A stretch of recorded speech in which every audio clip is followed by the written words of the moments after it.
Hello and welcome to the डेलीवेट्स। आज की वीडियो में हम लोग बात करने वाले हैं यूपी बीएड के। अगर आप लोग आर्ट्स ग्रुप के स्टूडेंट्स हैं और उसके पीवाई क्यूज को हम लोग डिस्कस करने वाले हैं। तो चलिए आगे बढ़ते हैं। यूपी बीएड में आप लोग को दो पेपर देखने को मिलता है, पेपर 1 एंड पेपर 2। पेपर 1 जो होता है उसमें आप लोगों के दो पार्ट्स में डिवाइड होता है, part A and part B. Part A जो होता है इसमें आप लोग को जीके यानी कि जनरल नॉलेज के 50 क्वेश्चन एंड 100 मार्क्स के देखने को मिलते हैं। साथ ही अगर हम लोग लैंग्वेज की बात करें तो हिंदी या फिर इंग्लिश में से आप किसी भी लैंग्वेज को चूज कर सकते हैं। इसके भी आप लोग को 50 क्वेश्चंस एंड 100 मार्क्स देखने को मिलते हैं, यानी कि टोटल नंबर ऑफ क्वेश्चंस 100 और 200 मार्क्स के आप लोग को देखने को मिल जाते हैं। सेम अगर हम लोग पार्ट बी की बात करें या पेपर 2 की बात करें तो इसमें भी आप लोग को part A and part B दो पार्ट्स देखने को मिलते हैं, जिसमें आप लोगों के पार्ट ए में जनरल एप्टीट्यूड टेस्ट और पार्ट बी में आप लोग आपके सब्जेक्ट के अकॉर्डिंग क्वेश्चंस देखने को मिल जाते हैं। इसमें भी आप लोग को 50 क्वेश्चंस एंड 100 मार्क्स देखने को मिलते हैं, यानी कि टोटल नंबर ऑफ क्वेश्चंस आप लोग को 200 और 200 मार्क्स से देखने को मिल जाते हैं। तो आज की वीडियो में हम लोग जो बात करने वाले हैं वो हम बात करने वाले हैं आर्ट्स ग्रुप के बारे में, यानी कि आर्ट्स ग्रुप के क्वेश्चंस को हम लोग डिस्कस करने वाले हैं। तो चलिए आगे बढ़ते हैं। पहला क्वेश्चन जो आप लोगों के सामने है वो है कि पानीपत के तृतीय युद्ध में मराठा सेना का वास्तविक सेना नायक कौन था। जो पानीपत के तीसरा युद्ध हुआ था उसमें जो मराठा सेना थी उसका वास्तविक सेना नायक कौन था। नाना फडणवीस, विश्वास राव, सदाशिव राव या फिर मल्हार राव। तो इसका जो आंसर है वो है सदाशिव राव भाव, यानी कि आंसर सी जो है ये आप लोगों का सही उत्तर होगा। सदाशिव राव भाव जो थे वो छत्रपति और पेशवा के बाद मराठा साम्राज्य के तीसरे नंबर पर थे। ठीक है, उन्होंने 45,000 से 60,000 की सेना तैयार की थी और इस सेना में करीब 2 लाख गैर लड़के भी शामिल थे। ठीक है, तो चलिए आगे बढ़ते हैं। निम्नलिखित में से कौन आर्य समाज से संबंधित था। स्वामी दयानंद सरस्वती, रानांडी एनी, सुरेंद्रनाथ या फिर पंडित गुरुदत्त। तो जो आर्य समाज से संबंधित है वो है स्वामी दयानंद सरस्वती। ठीक है, तो स्वामी दयानंद सरस्वती आर्य समाज से संबंधित है। स्वामी दयानंद सरस्वती ने अप्रैल 1875 में बंबई में आर्य समाज की स्थापना की थी। स्वामी दयानंद सरस्वती भारत के क्या थे, धार्मिक नेता थे। ठीक है, तो चलिए आगे बढ़ते हैं।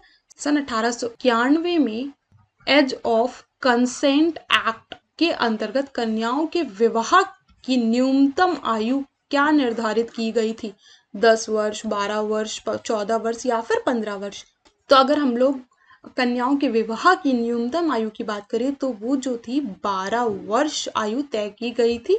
ठीक है, इससे पहले साल में 1860 में भारतीय दंड संहिता में लड़कियों की विवाह की न्यूनतम आयु क्या थी, 10 साल यानी कि 10 वर्ष तय की गई थी। तो चलिए आगे बढ़ते हैं। गुप्त राजाओं के बाद किस राजवंश के शासकों ने गरुड़ को अपना राज्य चिन्ह बनाया। राष्ट्रकूट, वर्धन, पल्लव या फिर चौल। तो जो गरुड़ को अपना राज्य का चिन्ह बनाया वो है विजयनगर। गुप्त राज्यों के बाद विजयनगर साम्राज्य के शासकों ने गरुड़ को अपना राज्य चिन्ह बनवाया था। ठीक है, चलिए आगे बढ़ते हैं। किस दरी को भारत, चीन एवं म्यांमार का त्रिकोणीय संगम कहा जाता है। ठीक है, बोमडिला दर्रा, नाथुला, जेलेपला या फिर दीफू दर्रा। तो जो दीफू दर्रा है उसको भारत, चीन और म्यांमार का त्रिकोणीय सीमाओं के पास स्थित एक पहाड़ी दर्रा है। ठीक है, तो चलिए आगे बढ़ते हैं। राज्य का सप्तांग सिद्धांत किसने प्रतिपादित किया था।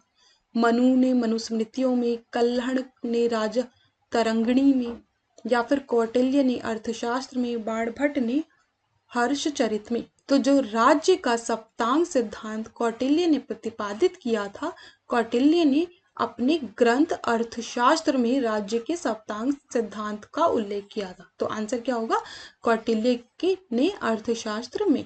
ठीक है, तो चलिए आगे बढ़ते हैं। मृत्युंजय में समास पूछा गया है, कर्मधारय है, अव्ययीभाव है, तत्पुरुष है या फिर बहुव्रीहि है। तो जैसा कि आप लोगों को पता है कि आर्ट्स ग्रुप से अगर आप लोग हैं तो जरूरी नहीं है सारे प्रश्न वो आपको सोशल साइंस से ही देखने को मिल जाए। तो इसमें आप लोगों के हिंदी के भी प्रश्न देखने को मिल जाते हैं। ठीक है, तो ये आज का अंतिम प्रश्न था, तो इसका आंसर आप लोग सभी कमेंट बॉक्स में मुझे बताएंगे। साथ ही अगर आप लोग यूपी बीएड की तैयारी करना चाहते हैं तो सबसे पहले आप लोग दिल्ली बाइट्स के ऐप को इंस्टॉल कर सकते हैं। यहाँ से आप जाएंगे बीएड एंट्रेंस और बीएड स्पेशल में और ऐप में जाके कोर्स को डायरेक्टली परचेज कर सकते हैं। और किसी भी एंट्रेंस एग्जाम के लिए सबसे इंपॉर्टेंट होता है प्रीवाईक्यूज एंड नोट्स, तो दोनों ही चीज़ें आप लोग को यहाँ पर प्रोवाइड की जाती हैं सभी सब्जेक्ट्स के अकॉर्डिंग, ठीक है। फॉर मोर इन्फॉर्मेशन आप लोग हमारे WhatsApp, Facebook, Insta and Telegram के साथ जुड़ सकते हैं। Thank you so much, God bless you all.